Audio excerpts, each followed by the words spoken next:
Now, for the morning session, it is my great pleasure to introduce Thekla Hamm, who will be responsible for this session. She will speak a bit about parameterized algorithms and how they interact with graph drawing. To give some background, Thekla was actually a PhD student of mine, so I would say I know her fairly well. She has worked at the intersection of parameterized complexity and graph drawing for quite some time. She has many results there, and I believe it's also an area she greatly enjoys. I hope so, at least that's what she told me once. So apart from finishing a PhD, she is a recipient of a prestigious Schrödinger Award or scholarship, and is currently an assistant professor at TU Eindhoven. Yes.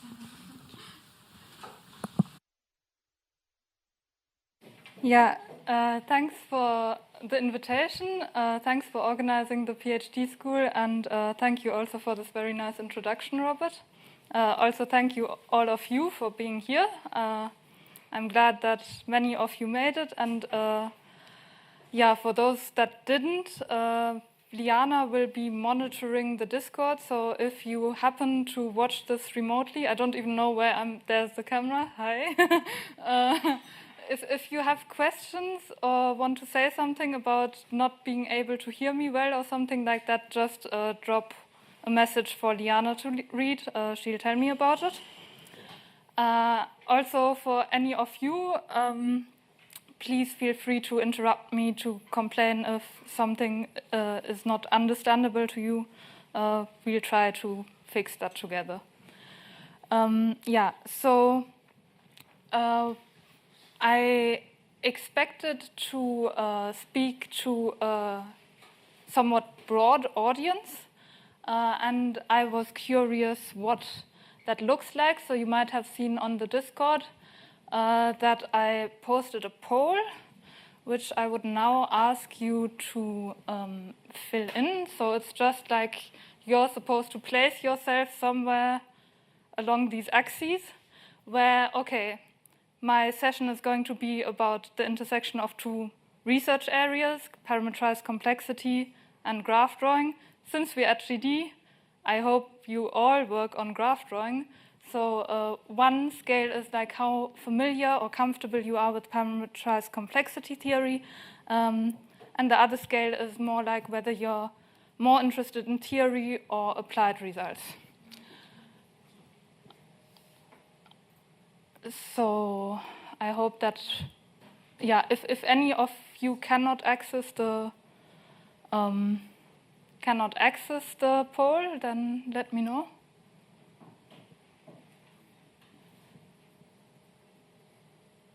Yeah, otherwise we should be able to see some results, yes.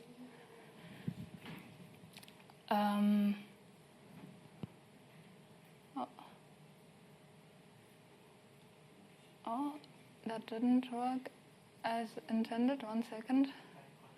I'd like to display the results. Yeah, there they are. Okay. Yeah. Yeah, so it's a bit like I expected. So the good news is that I don't require any pre-knowledge of parameterized complexity theory here, but this won't replace an introductory course into parameterized complexity. You can see this more as a crash course. But if you're ever at the point where you feel I'm using vocabulary that you're completely unsure of what I mean by that, really interrupt me. My intention with the lecture part of the session is not to leave anybody behind. So like if you have even one unclarity, ask. Okay. So thanks for doing that. Yeah, I won't be able to adapt the contents of the lecture, but I will keep in mind that quite few of you are not familiar with parameterized complexity. And what was also nice to see is that quite a few are interested in theory, and I hope that you'll be able to get something out of the session then. So what I hope you'll get out of this, in particular for people who are interested in theoretical research, are some tools from parameterized complexity theory. Strictly speaking, they're not only from parameterized complexity theory, but let's frame it like that, for building algorithms. In particular, you'll see the grid-minor theorem, or a grid-minor theorem, and Courcell's theorem. So these will be two explicit tools we'll see in the toolbox that we'll look at today. I hope that you'll get some awareness for research on parameterized complexity problems that are studied in graph drawing contexts. Part of this will also be in the hands-on tutorial session after the coffee break. And maybe as a nice bonus, one question I have on the exercise sheets is very close to answering an actual problem that has been asked in previous work. So maybe that's also motivating that there's a lot out there. So I spent only a tiny bit looking for a problem like this, and I think many more should be out there where you can actually apply potentially what you'll see today to maybe your own research. So these are all nice things. At the same time, I do have to give some disclaimers. Yeah, I hope it's fine for everybody. Yesterday I noticed in the back it's a bit difficult to see the bottom of the slides, but I'll go through it. So what I'm doing now is giving disclaimers. This talk, it's not going to be long. It's going to be 1.5 hours approximately. So it's obviously not going to be extensive. And I'll also not be able to give an overview of all the parameterized complexity research that has been done on crossing-related graph drawing problems. For a slightly more extensive survey, but that's very like surface level on technical depth, I can recommend this one by Melhav Sehavi. It's 2 years old, and already since then there have been developments that make certain aspects of this, like answer certain aspects of these questions that are also in this survey. And then a second disclaimer I want to give is that this use of a hammer symbol is not coincidental for Courcell's theorem. It is really a hammer in the sense that it's very powerful, but it's also slow because it's so general. I'll say more about that later. So essentially, the vast part of this lecture session is going to be spent on just explaining one algorithm in which these techniques will be demonstrated. And this algorithm is an FPT algorithm for crossing minimization or crossing number. And before we look at this algorithm, I'll give you a primer. I said FPT, what is that? What does that mean? So I think for those that aren't familiar with the area, I should give some basic motivation behind the area of parameterized complexity. So probably you all know classical complexity theory, where we basically answer or try to answer the question, how difficult is a problem to solve? And like on an abstract level, we distinguish two types of behaviors. Like you can find an algorithm that scales polynomially in the input size n. That's considered good. So for example, linear growth would be perfect. And then on the other end of that spectrum, algorithms that scale super polynomial, for example, exponentially with the input size, are considered bad. And what parameterized complexity theory does is that it refines this perspective. Because possibly, if you look at some other attribute than just the instance size, you'd be able to write this as some function that is polynomial in the input size and extract some super polynomial dependency into some parameter.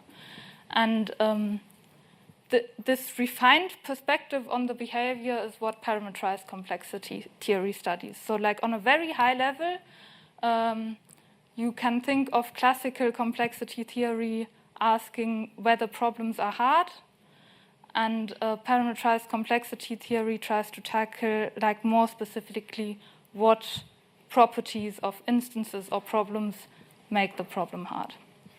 So that's like just motivation behind the questions we are asking. Let's look at this in a more formal way. So, okay, of course there are also computational problems that are even harder than NP, but let's zoom in on NP for now. So in NP, we know at least that we have exponential time algorithms, just because we can enumerate the entire search space and apply our non-deterministic oracle that witnesses membership in NP to all these elements of the solution space. And then the good behavior is polynomial algorithms. And in between, if we also refine our perspective by looking at an additional parameter, we can have multiple types of behavior. And good behavior is basically already if we get a polynomial time algorithm assuming the parameter is fixed.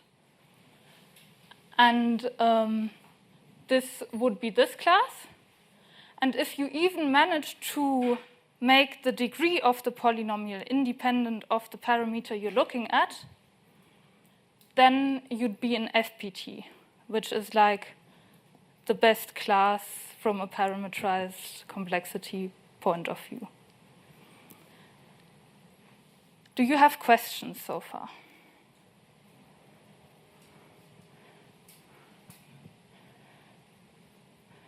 So maybe just to check in with you, I'm going to ask you something. So if I take chromatic number, right? You want to find a proper coloring of a graph. So you want to color the vertices of a graph and no vertices that are connected by an edge should get the same color. And now let's say I'm taking the number of colors as a parameter. Would you say there is an FPT algorithm for that?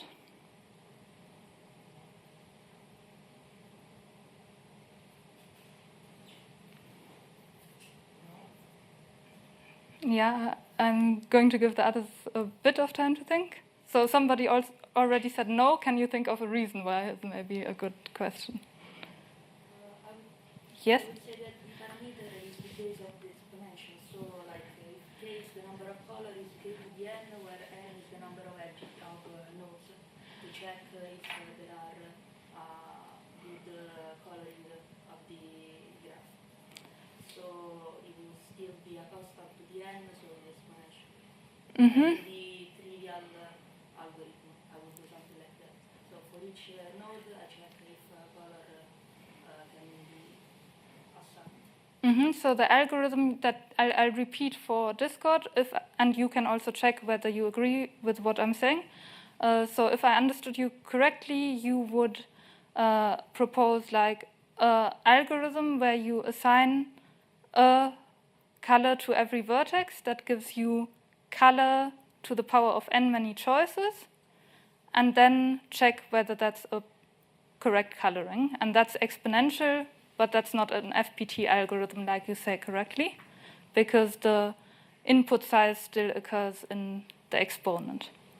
Yeah, so that's correct and would be an FPT algorithm parameterized by the number of vertices, right? Because if the number of vertices is the parameter, then color to the number of vertices is like FPT if the colors are constant and you're considering the number of vertices as a parameter. But maybe just that the most obvious idea for an algorithm isn't FPT is maybe not a good argument why no FPT algorithm exists for coloring parameterized by the number of colors. Does anybody have an idea for, yes? So recoloring is NP hard? Yes, precisely, there's no chance. Does everybody get that argument?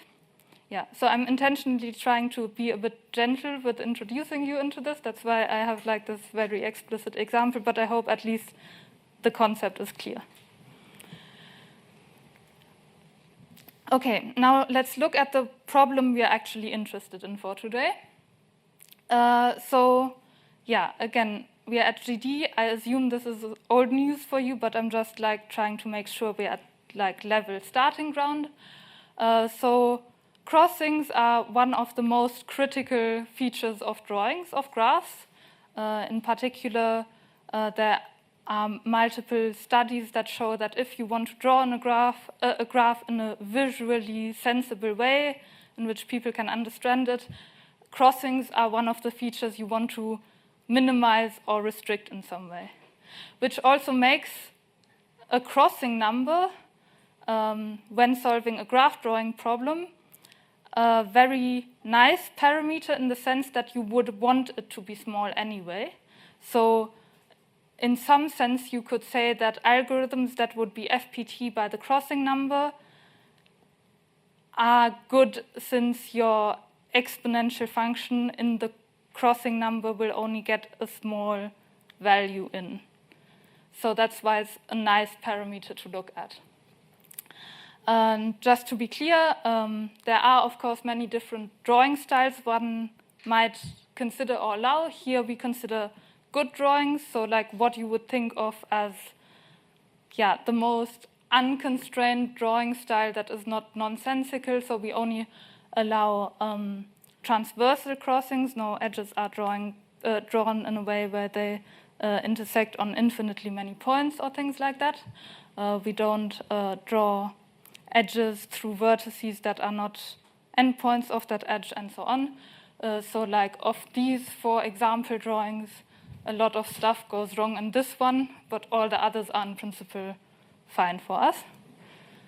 And then I guess it's also clear to you what a crossing is. Like under these constraints that make our drawing good, a crossing is the non-vertex intersection of 2 edges.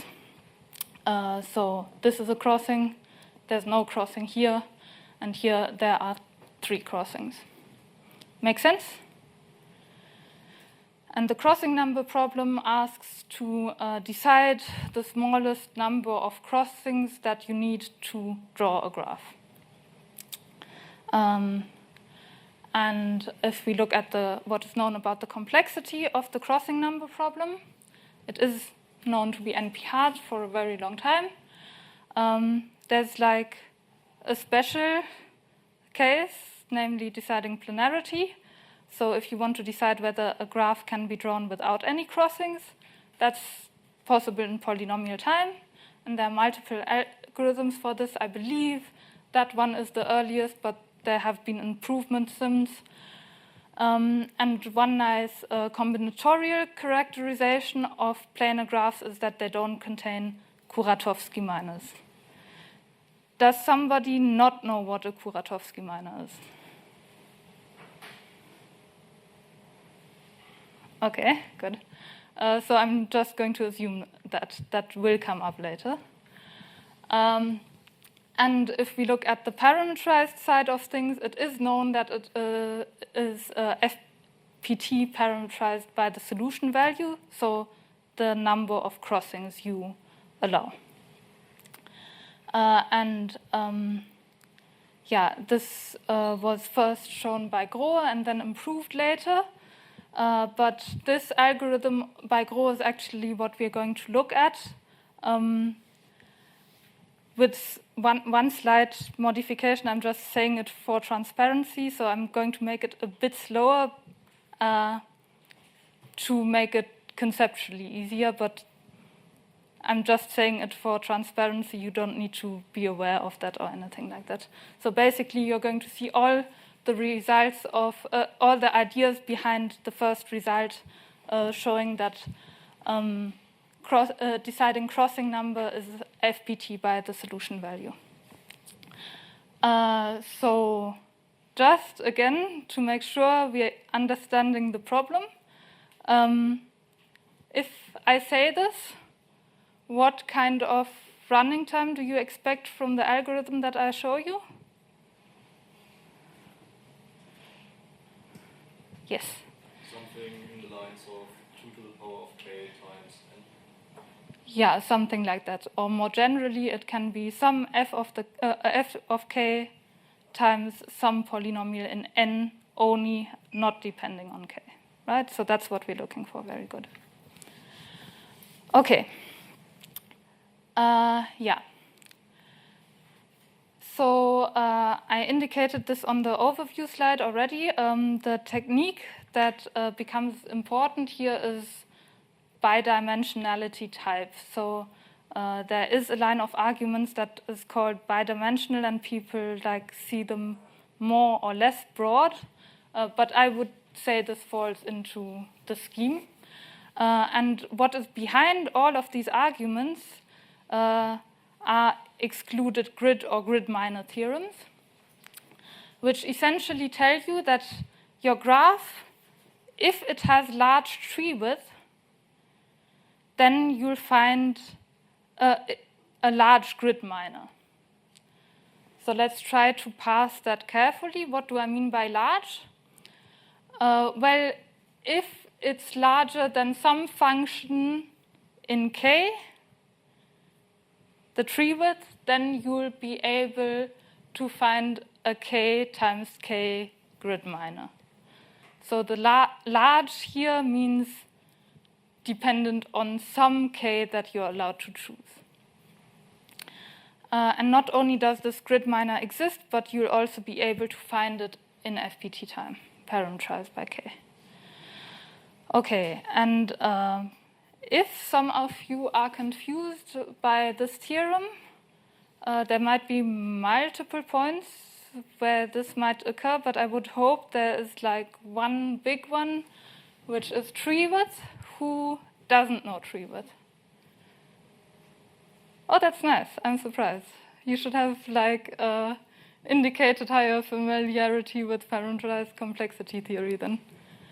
Okay, so if you all know tree width, are you familiar with this theorem? No. Okay.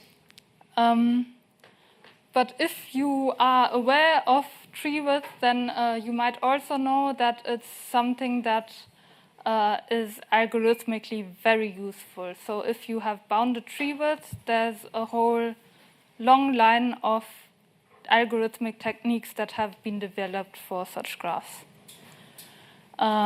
So basically what that theorem tells you is that you can either fall back on these techniques, or that you have a large grid minor that you can also find. And then what you're trying to do is one of multiple things.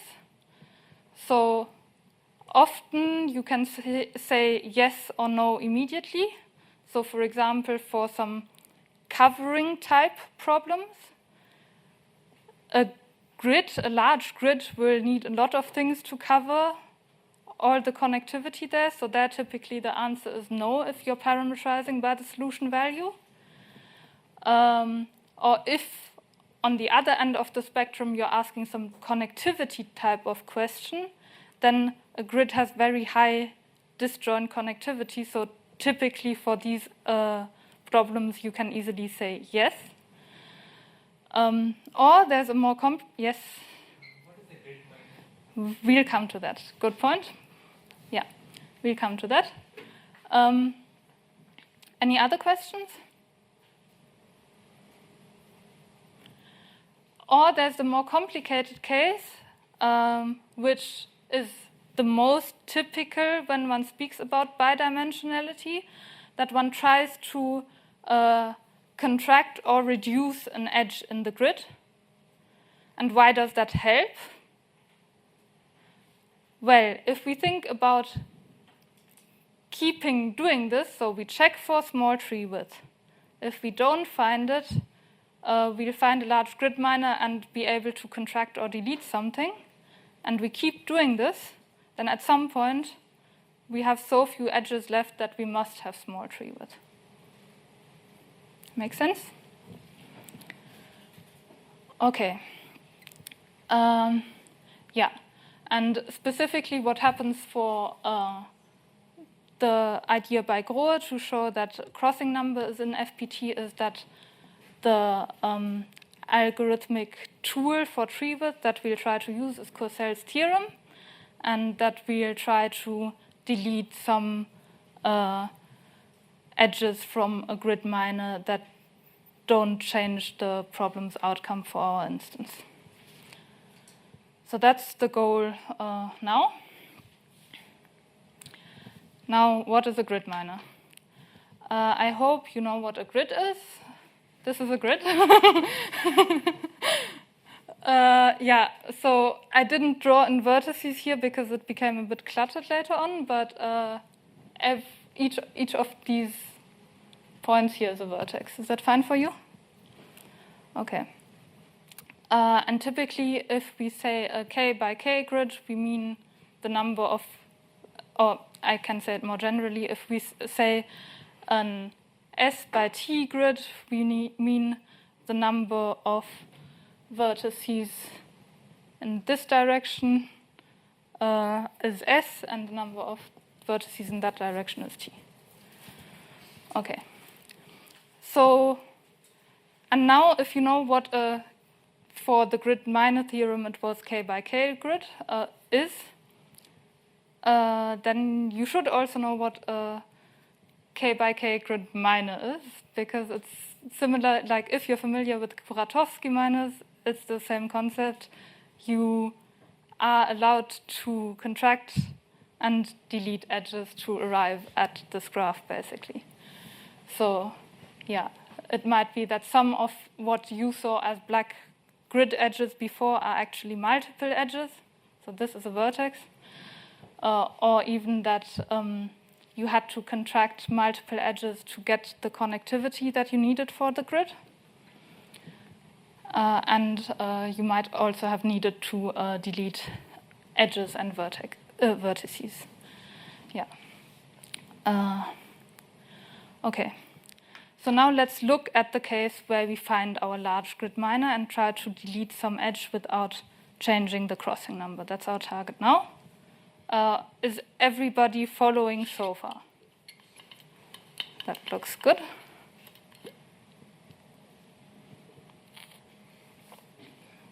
Also nothing on Discord? No. Okay. Yeah. So, yeah, we find our large grid miner. So what I didn't specify yet is my k that I'm allowed to choose in the grid miner theorem when I plug it in. So at the end, I will want some tree width bound where my tree width depends on the crossing number I'm allowing. So that will be my k from now on. But I can still choose it, like what is important is that I choose it in a way that my grid is large enough that I am actually able to remove some edge. Yeah, okay. So we have this graph.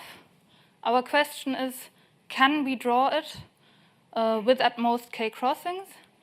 And we have this large grid miner in here that we found. Large means not linear in the size of the whole graph, but some function of k.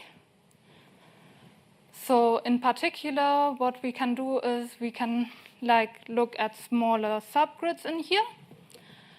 And if I tell you that there are more than k of them, can you say something useful then?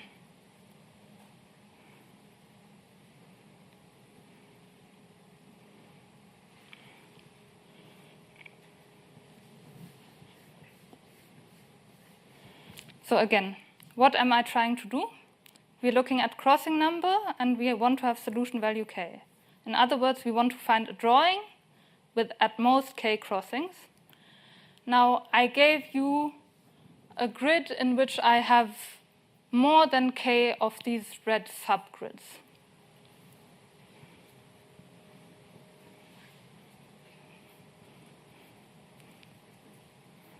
Maybe if there is a vertex that is adjacent to a vertex of each of those more than k grids, you have more than k crossings. That's a very good point. I'm targeting something even more general than what you're saying. So just to repeat for everybody on stream, what the audience just said, or one audience member just said, was that if we have these more than k subgrids, and we had a vertex that is connected to something inside each of them, then we would have to cross into more than k subgrids. So we would have more than k crossings, so a no instance.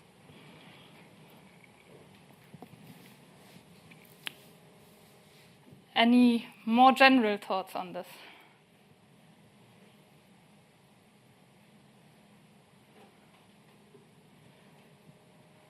Yes. Either one of these grids doesn't have any crossing in it, or we have already lost. Very good. Yeah, very good. So if we have more than k, then one of them cannot be involved in any crossing in a solution. Careful here.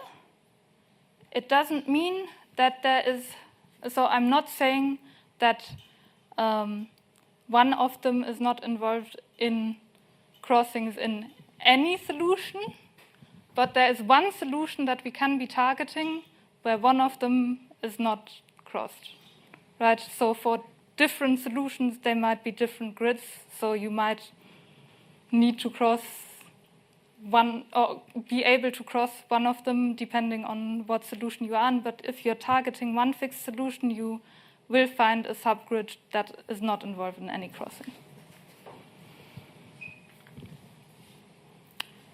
So, nice, right? I mean, doesn't that feel like we are almost done? What stops us now from just... okay, 1 second. Maybe, one step I should do before asking this question is, of course, planarity testing, like I said, is polynomial time. We can look at the subgrids and test them for planarity, or not the subgrids, but remember there's like potentially what was previously orange and blue stuff in there, and we test that for planarity. So now let me propose something, and I'm already going to spoil it for you. It doesn't work, but the question is what goes wrong. So now, my wrong proposition is just, if none of them can be drawn in a planar way, then we return no, obviously. But if one of them can, then we just delete everything inside that grid.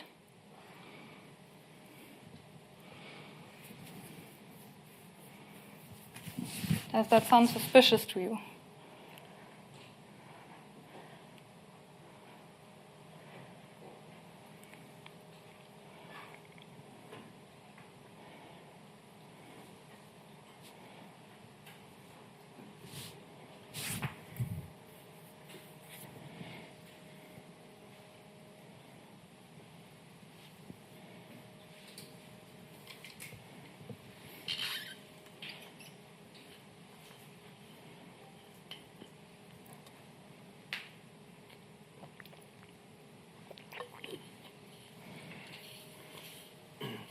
Yes.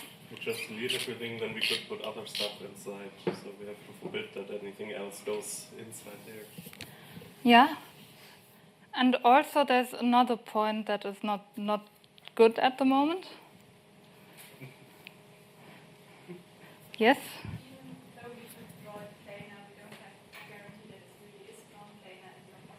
Exactly, that's a very good point. So I repeat both of this for the stream. So one comment was, if we are removing the inside of the grid, we are then in the instance that we got by deleting this, able to cross into the grid.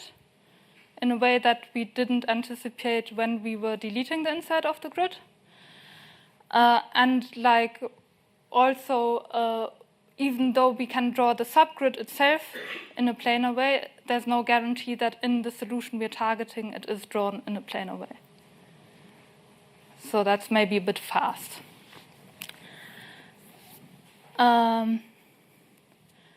Yeah, I could maybe even like give an explicit example, so I'll use the board for that. So if we have a grid here, or a grid minor, not a grid,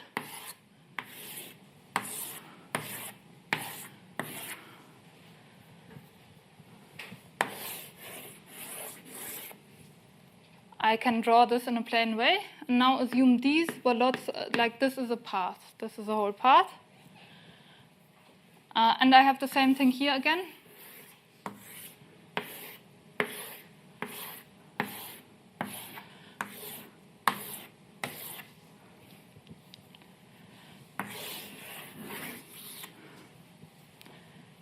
And this needs to connect here.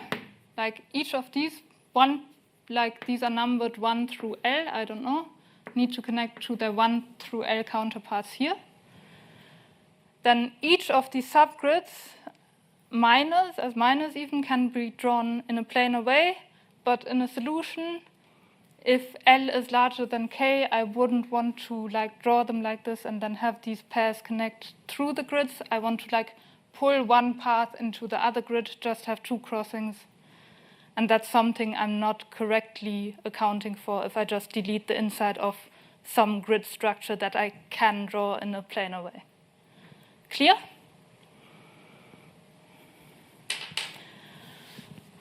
Okay. Yeah. So we need to be more careful. Let's maybe look at one grid structure that we found. And we can draw it without a crossing. And like, I'm also being more specific about what I tested planarity for. So when I did my planarity testing for the grid structure here, I was able to include everything that was orange and blue before, like from my grid minor figure. But I couldn't really say anything about. Let me maybe do. I'm going to try brown. If something goes from here into here, there's no reasonable way of including this into our planarity testing, because there might be a lot of such edges. So like you might have many endpoints of vertices that you somehow need to include, and it is important to distinguish them. So you can't make an artificial vertex endpoint for both these edges, because testing planarity for this thing where they all end in one vertex, like wherever this is coming from, you make one artificial vertex for it. That's just not the same drawing behavior as when they need to connect to elsewhere in your graph. So this is what you actually test planarity for.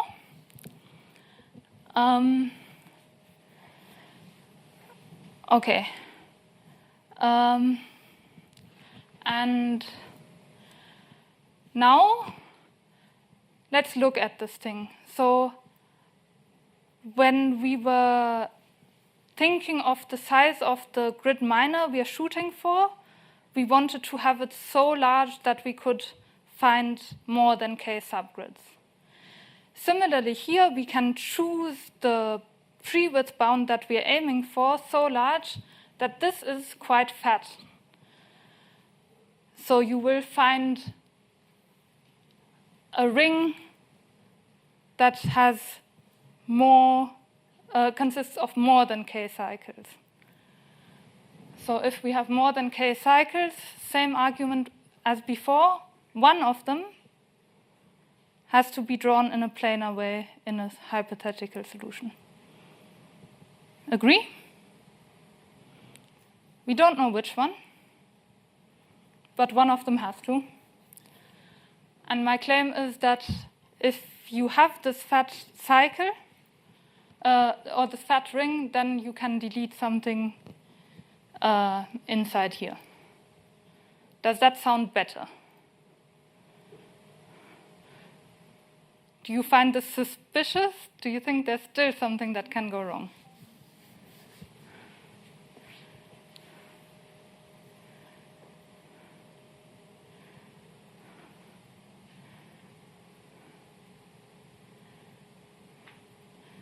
So I claim it doesn't, and I'm going to show you an argument why. So assume we have a hypothetical solution. Yeah, maybe I drew this a bit small. Is it fine? It's just like a bubble. And we know that one of these cycles of this ring is drawn without crossing. So there's no crossing for this blue thing. We don't know which of these cycles it is here. It's just one of them, and it occurs in a hypothetical solution. And now we assume that one of our orange edges is crossed. Well, this is a very rigid structure. There's only one way to draw it without any crossings. And we know that it's possible because here this is uncrossed, so there's nothing going outside of this grid to anywhere else. So this was actually drawn without any crossings in our sub-solution, right? Our computed thing for just this red part. And we can glue that part, not our entire sub-solution, but just from the ring that is not crossed, which we know has to exist. We can glue that into here without changing any crossings outside of that uncrossed cycle. So here we had at least one crossing. Here we glued in a sub-solution that draws exactly the same graph. And there's no crossing inside here anymore. We didn't touch anything outside, so we didn't increase the number of crossings outside. So this was not a crossing minimal drawing. Yeah. So that's an argument why these edges are safe to delete. So let's carefully pass through the arguments that we had so far. If we choose our target tree width bound large enough in terms of the crossing number, then we can find at least one subgrid in our grid miner that we'll find, which can be drawn without crossings. And because it's so fat, we can assume that something deep inside that grid is actually drawn without crossings in a solution that we're targeting. Yeah. So we can delete those. And now we're left with the bounded tree width case, because like I explained in the beginning, we keep doing that until we have bounded tree width in the crossing number k. Yes? Yes? Why cannot you assume from step one that one of the grids is not involved in any crossing? And then you don't, that you're... Yeah, so I'll repeat the question.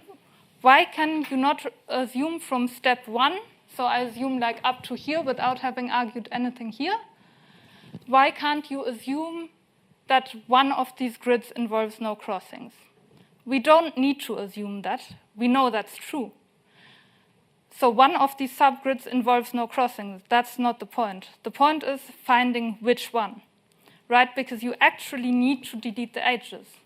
And this is not covered by the planarity testing because both of these look like, okay, fine, I can draw you without crossing, but I need to draw one of them with crossings, right? So that's the point. It's subtle, but it's important.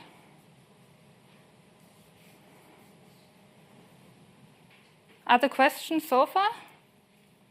Because now we're going to turn to the second step of the algorithm. Could you repeat the argument with the little strokes that you did on the blackboard? Yes. So these strokes are vertices. So this here, if I zoom into here, this is a path, right? We are in a grid minor. So this is one grid cell, and this is somehow separated here from the rest, from the outer phase, kind of, right? And you have the same thing on the other side.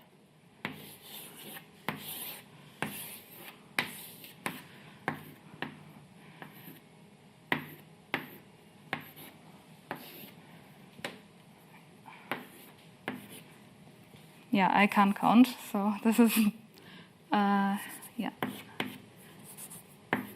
1 through L. Okay. And now, like each of these grid minors, they're really grids with one edge being a path rather than an edge each. And now, in addition, we had, like in our entire graph, these edges that we deleted when we found the grid minor. So the ith vertex here is connected to the ith vertex there. So in a solution, you need to have crossings, right? And the thing is, you know that in a solution, in this case, one of these grids, but if you had k plus 1 of them, you would definitely know one is drawn without crossings. But to actually reduce to bounded tree width, you need to take really an edge and delete it. So you need to find a correct edge. It's not enough to say, well, there is some edge, right? You have to find an edge. And if you just do this based on, okay, I can draw the subgrid in a planar way, so I assume it is drawn in a planar way, this doesn't work necessarily.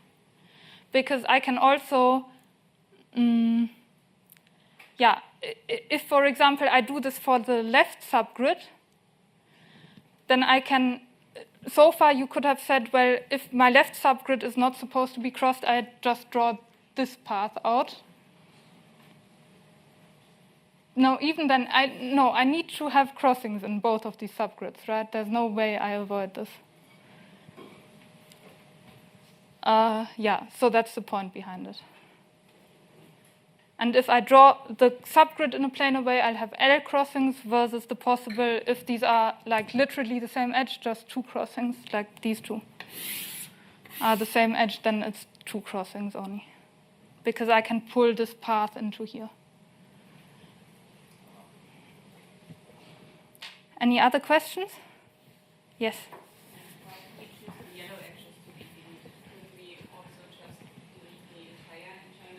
Yeah, I wanted to make it clear that it's deep, deep inside. So also, I think if you really look at the Grohe paper, he chooses the second innermost cycle as well. So I thought like maybe it's consistent if somebody wants to cross-check that, but it's just, it needs to be deep, deep inside, you don't care what. Okay.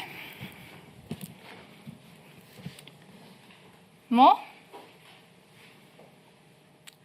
So now you'll notice that we really switch also in terms of methodology, because now we'll do something completely different. We'll use Courcelles' theorem. Who, let me ask the positive way, knows Courcelles' theorem? That's good. I'm still going to explain it. Courcelles' theorem says that, I'm going to give one version of it. There are more general versions known by now, but this is like one that's relatively close to the original version.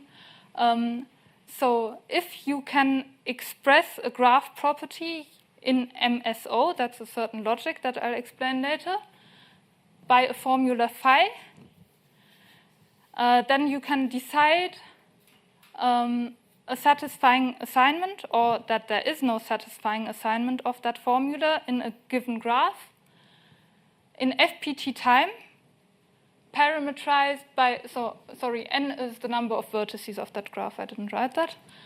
In parameterized time, parameterized in the tree width of the graph that you put in, so that's why it's important that we somehow got to bounded tree width, and the length of the formula. So I should explain now what this logic is. I'll do that on the next slide, but just like to keep our plan of action in mind, what needs to happen is we have a problem instance. We somehow need to transform it into a combinatorial graph of bounded tree width on which we can express the notion of a solution, the existence of a solution via some combinatorial structure. Because what you'll see when I introduce this MSO logic is that it's purely combinatorial. And from that, this will give us an FPT algorithm if we manage to do both these steps. Yeah, so like if you color this plan of actions into how we apply Courcell's theorem to it, the notion of a solution in the combinatorial structure has to be inside this formula phi, and the instance requirements have to be encoded in the graph G we input into the into Courcell's theorem. Okay. So let me explain the logic. You can build a formula by using vertex, edge, vertex set, and edge set variables. And you can use all logical connectors between expressions you make about these variables, so and or not, and so on and so forth. But in terms of logical predicates, these are graph-specific. So in particular, you can say a vertex variable is incident to an edge variable. So this is like how you speak about connectivity in graphs. And what you are also allowed to do is if you're, I missed a quotation mark. This is not supposed to be a prime or something like that. I missed a quotation mark. What you're supposed to do, or you can also check membership of vertices in vertex sets, edges in edge sets, equality of vertex variables, edge variables, or vertex set variables, edge set variables.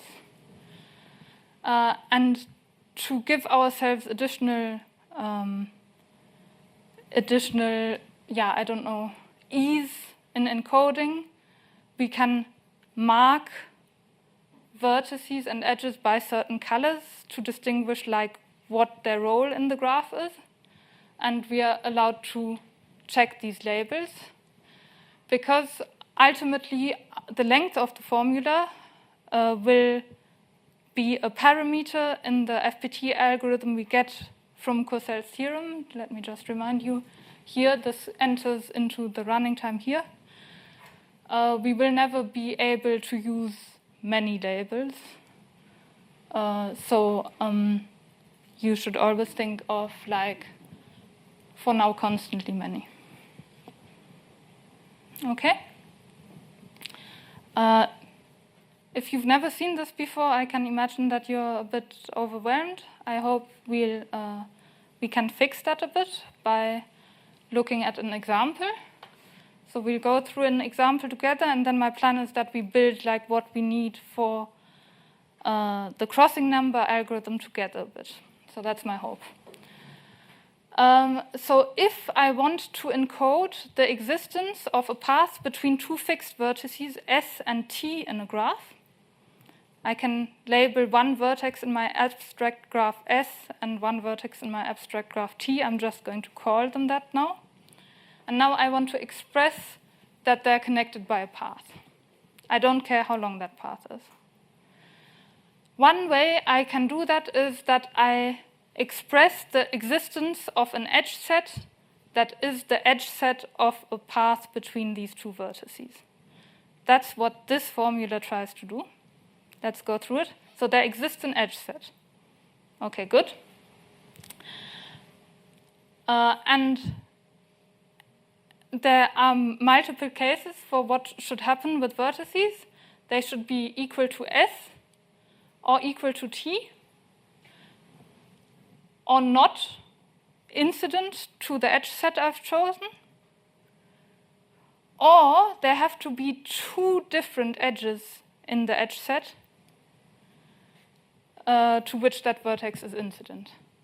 So what I'm saying by that basically is that there are 2 degree 1 vertices at most, namely S and T, but everything else is not on my path or has degree 2 on my path.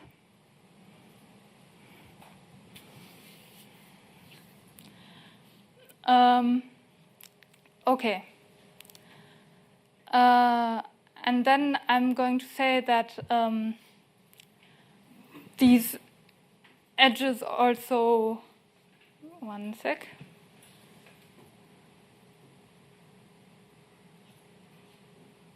Yeah, so there is an edge that is incident to S in my edge set. And for all other edges, so this is exactly the degree 1 condition. For all other edges, they are not incident to S. Same for T. And I think I actually forgot a condition here. Here I should have said there should be no third edge that is incident to another vertex. I'm sorry for that, but I hope the idea is clear. Is somebody completely confused at this point, or how are you doing?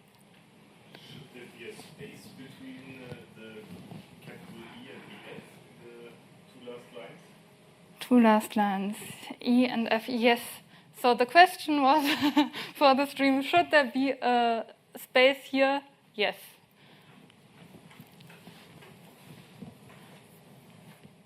Okay. Now I announced that my plan was to build the MSO formula that we need to get SPT by tree width, because now we're in the bounded tree width case, and crossing number from Courcell's theorem. Any ideas?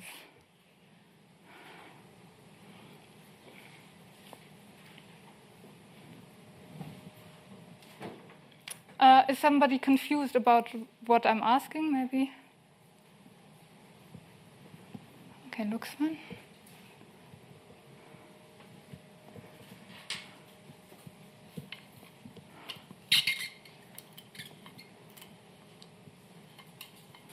You want to express that the remaining graph has the most k. What is the remaining graph? The remaining graph has at most k crossings. Yes. Sorry, misunderstood that. I thought you were ending somewhere else with that sentence.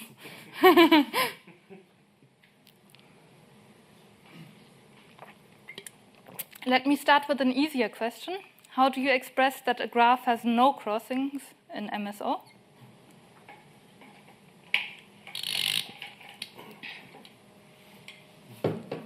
I'll give it 10 more seconds.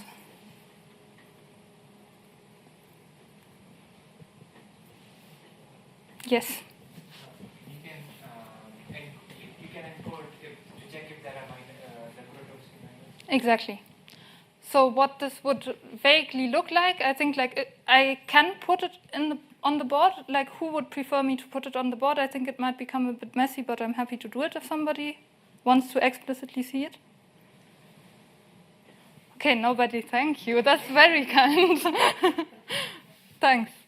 So, but what needs to happen is that I check for all V1 up to V5 that might make up the endpoints of the Kuratowski minors. Then the plan would have been we could use this formula to check that there are paths connecting these 5 vertices, and they need to be disjoint in the sense that, if a vertex is incident to one path, it should be one of these 5 special vertices or not incident to a vertex of the other path. And you do.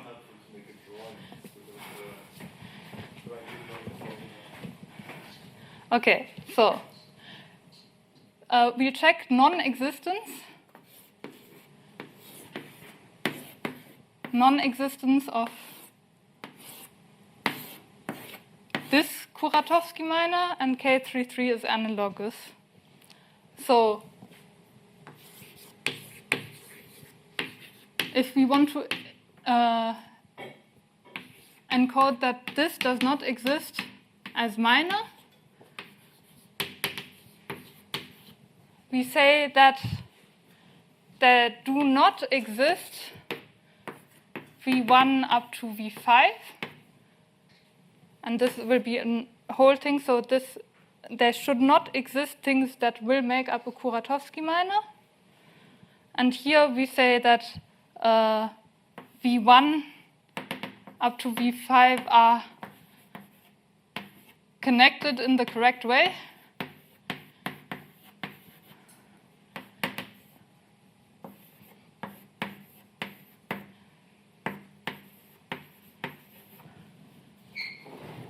Via disjoint paths.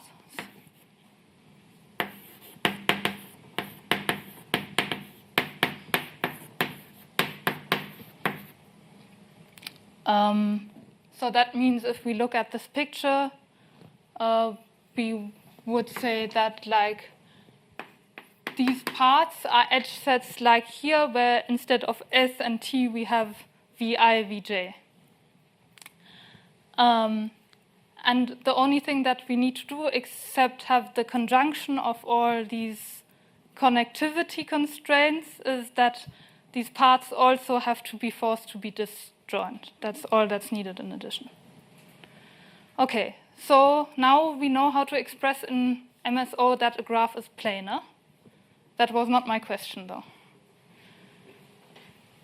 So we did the easiest case so far. We did crossing number 0 in constant length, which is good.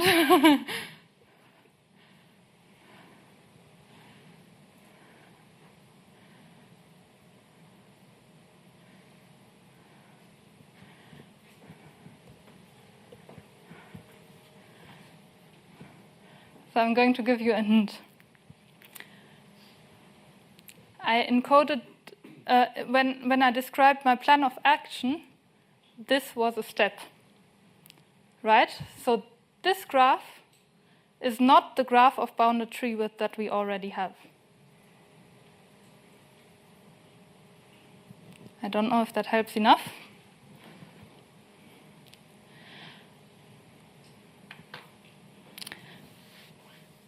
Maybe also think of it like, okay, having crossing number k means that after doing something, you have no crossings.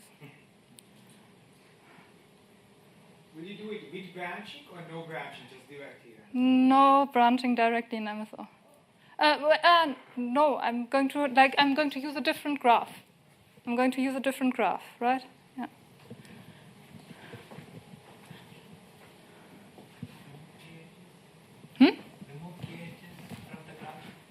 Ooh, that's a bit too powerful, don't you think? Yes.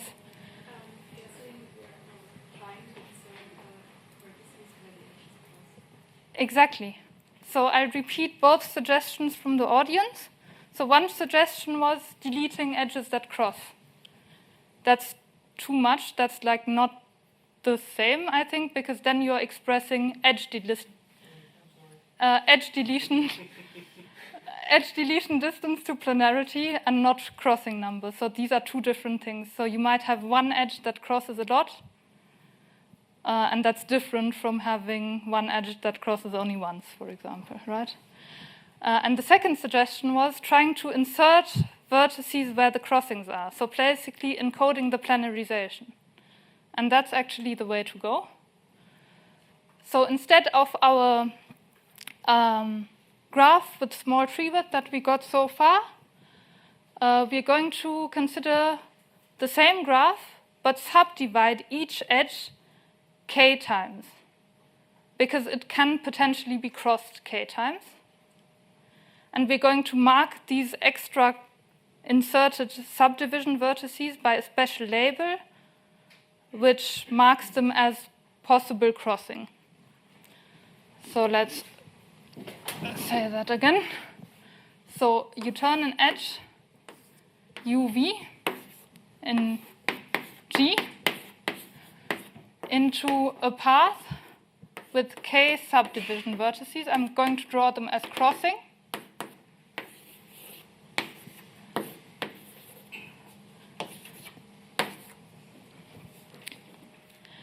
And now, what our formula needs to do is to identify crossing vertices of different edges with each other to encode that this is now actually a crossing. Okay, sounds complicated.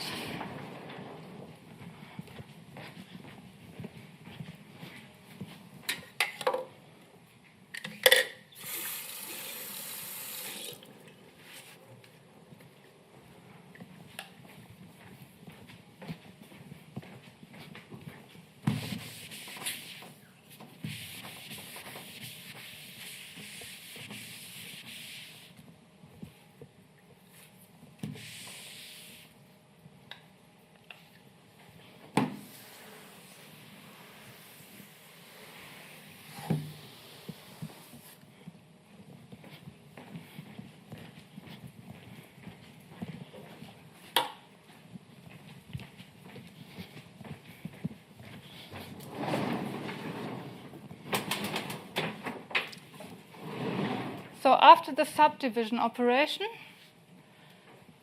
what we want to quantify is over pairs of crossing vertices, in the sense of like vertices we added with this possible crossing label, such that after their identification, there is no Kuratowski-Meine. And now, I'll do that in MSO like a bit hand-wavily, and you can tell me if you're confused about anything. So there exist V1, V1 prime up to V2, VK prime, such that Not the VIs that you used above. I'll use X. It's a good idea, I'll use X.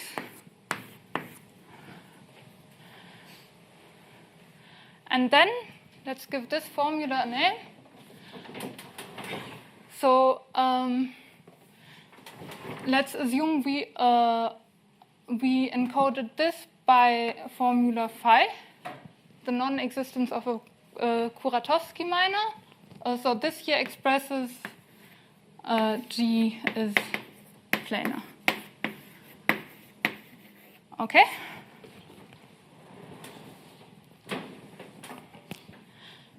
And now we need to do that after the identification of the crossing points. And what does that mean? We construct phi tilde, where we replace adjacency by something slightly different than adjacency. So, because let's zoom in on a crossing. So, what happened here? This is, I say, U V X, not X, A, B.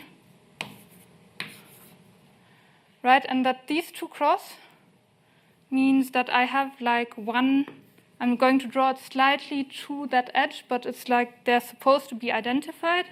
So this is supposed to be, say, x1, and this is supposed to be x2, x1 prime. Yes. Oh, that wasn't no question. Sorry. And these are supposed to be equal, which means that now I can get from A to x1 prime, even though those weren't connected. Right, so I need to replace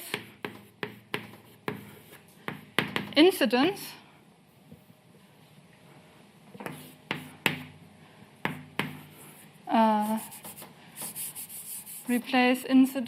for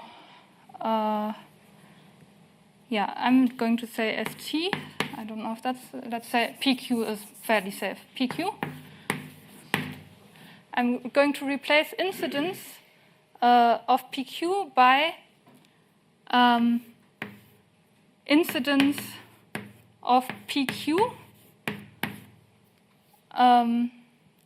or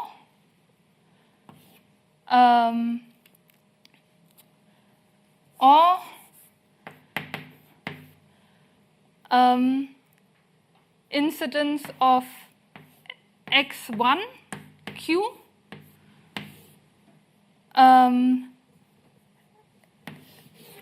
if okay, this will be tight. So if p is equal to x1 prime, right? Whenever I was checking incidence to x1 prime before, this becomes the same incidence as for x1 now. This is what changes, and that's all that changes in the identification. And here I change the incidence to x1 prime if p was x1. Make sense?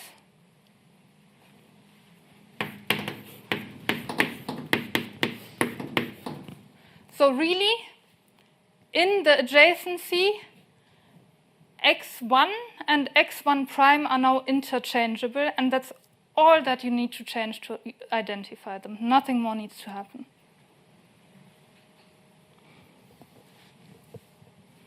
And this expresses that a graph has crossing number at most k. Technical question, why at most and why not exactly? I have exactly k pairs here. So I should say that all of these have label crossing.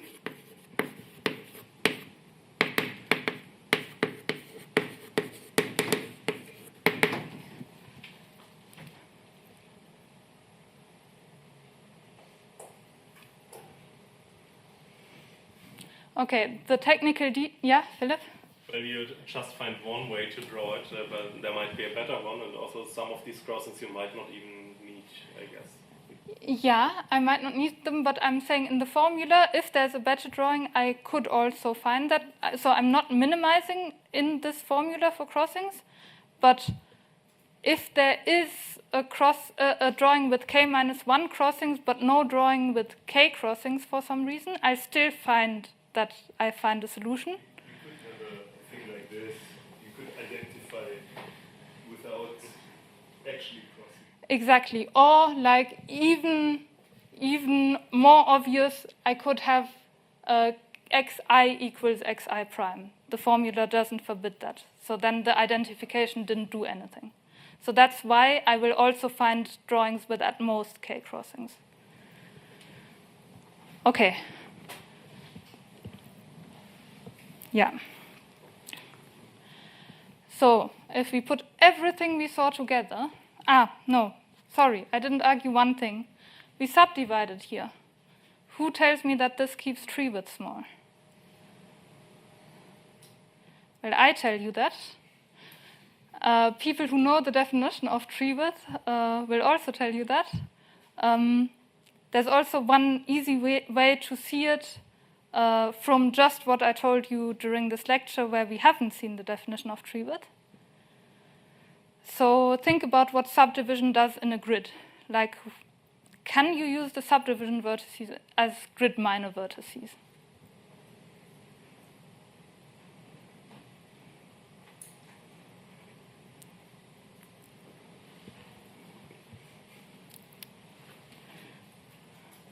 Okay, I hope I didn't steamroll you too much with the Courcelles theorem part. Are you okay? Yes, Mirko. No, or at least not as the only node. Okay, can you explain why? I mean, it only has degree 2. Exactly. So, yeah. There's not something interesting for it to be. Yeah.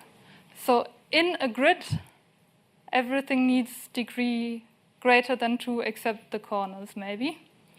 So like if you had a large grid which uses more than, I don't know, 4 subdivision vertices without contracting them with non-subdivision vertices, that's just not possible, because all the subdivision vertices have degree only 2, so they can't contribute to a grid minor in a meaningful way. So because the size of a grid minor doesn't increase, neither can your tree width meaningfully increase, which is why you're still able to apply Courcell's theorem. Now we can put this together. So to recap, in the case where we found a large grid minor, we were able to test for planarity to find a large subgrid that we can draw in a planar way, and argued that we can assume that something in that subgrid does not contribute to crossings and can safely be deleted. After this, and repeating this until we have bounded tree width, we can carry out this tree width safe transformation of adding subdivision vertices for potential crossings, and then use Courcell's theorem to identify potential crossings and exclude Kuratowski minors in the resulting graph. Are there questions about this?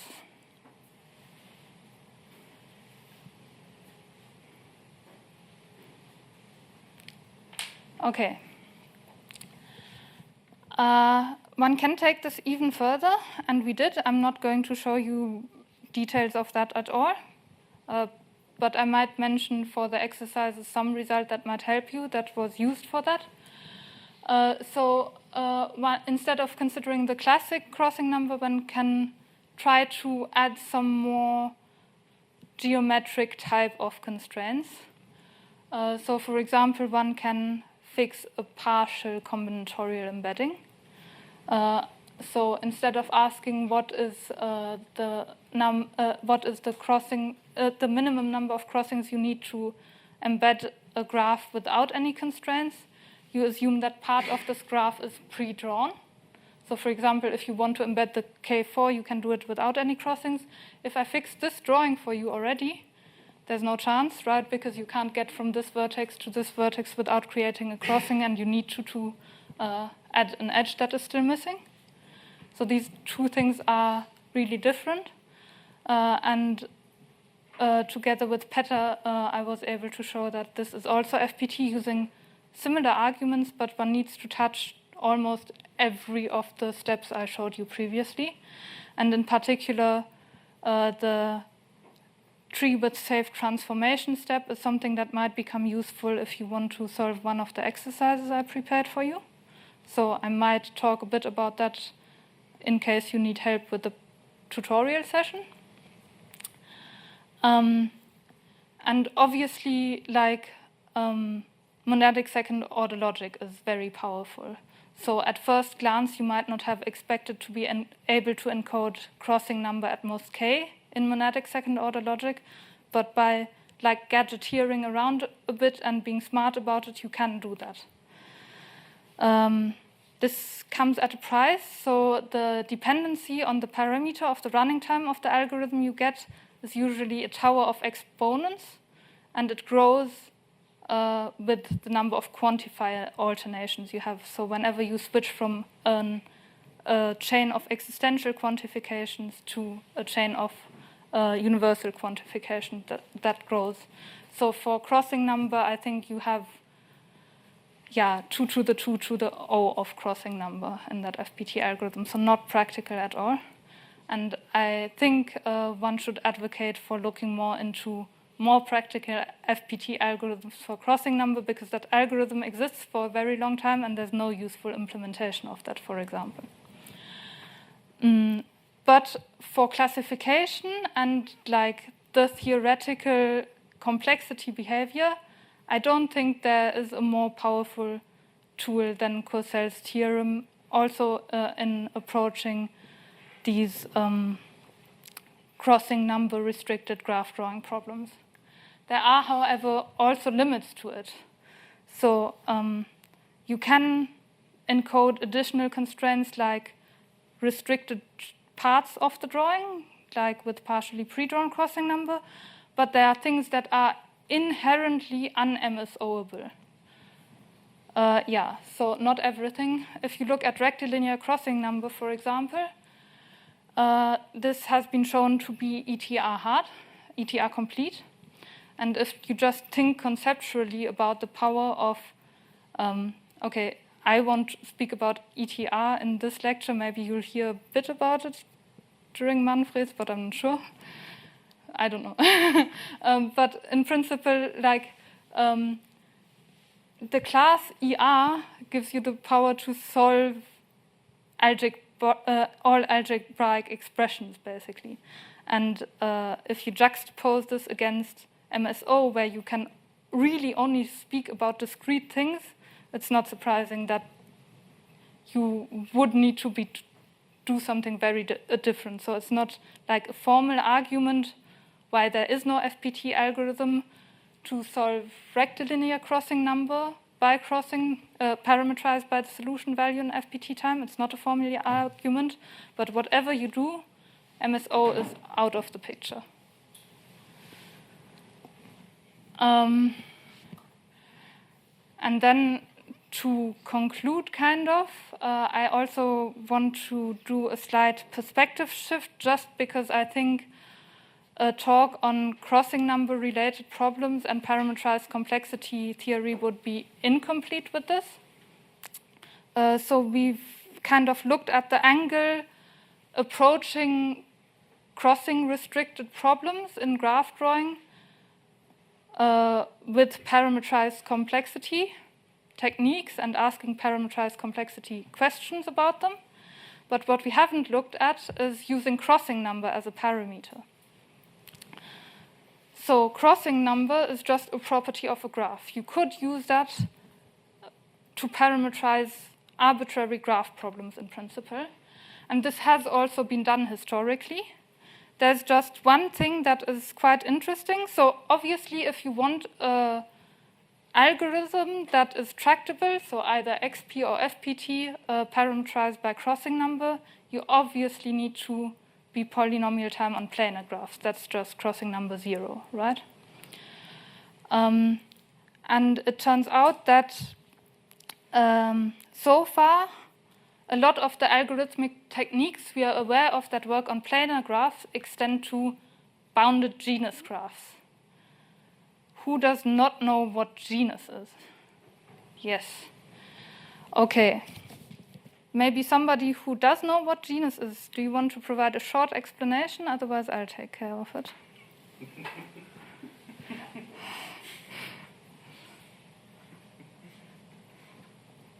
number of handles that you need to attach to a sphere in order to embed your graph without crossing. Exactly. Exactly. So the answer is the number of handles you need to attach to a sphere to embed your graph onto that surface with now handles without any crossings. So if you think, that might be a bit vague, but think of a grid, and now you glue all ends of a grid together. You cannot embed that without crossings on the plane. It has very high crossing number. Maybe I'll also draw it. Your water bottle is an example. That's not for the graph, though. But for the genus. Yeah, I guess for the genus it is. Yeah. So let's look at this graph here. And now I want to connect like these ends. I can still draw this nice and planarly. So far we have crossing number 0. But now I also want to go from here to here for all of these things, which has very high crossing number. But you can imagine if you're on a donut or torus with genus 1, that's like one handle onto the sphere basically, then you can embed this without crossings. So this is an example of a graph with very high crossing number, but genus only 1. And if you have an algorithm that works on graphs parameterized by their genus, then that's more powerful than an algorithm that works parameterized by the crossing number, just because the crossing number is an upper bound for the genus. So for every edge that crosses somewhere, you can introduce a handle, right? Okay, so somehow this makes crossing number a bit weird as a parameter because so frequently, whenever you have like the basic preconditions to use crossing number as a parameter, you can use a much more powerful parameter. I want to highlight a few exceptions though. You have seen one. So crossing number, the problem of deciding crossing number itself, is FPT parameterized by the crossing number, but it's NP-hard for genus 1, and that's actually a result you saw referred to in Philip's talk yesterday. That was inserting a single edge into a planar graph in a way that is crossing minimal. If you have a planar graph plus one edge, that has genus 1, right? And it's NP-hard to minimize the crossing number for that. And then there are problems that you might not be aware of or have not come across during these talks at least, that I'll just tell you about. I'm not going to define the problems. But there's, for example, 3-terminal multi-way cut that is FPT parameterized by crossing number, but W hard, which is the standard parameterized complexity theory assumption that you won't be able to find better than an XP algorithm for us. So here you have an XP algorithm where the genus occurs in the degree of the polynomial versus an FPT algorithm where you're able to separate the exponential dependency into the on the crossing number out of the degree of the polynomial. So these are like really different. And then I guess like a recent or relatively recent open problem from literature is that somebody was able to give an FPT algorithm for maximum cut parameterized by crossing number, and it's completely unknown what the situation is for genus. Okay. Yeah, so I'll just advertise in the last minute or so the exercise session. So I prepared an exercise sheet which has 2 sides. One side is like going in the direction of an open problem from literature. It's quite ambitious. I would think that we'll partially solve this in a plenary style session.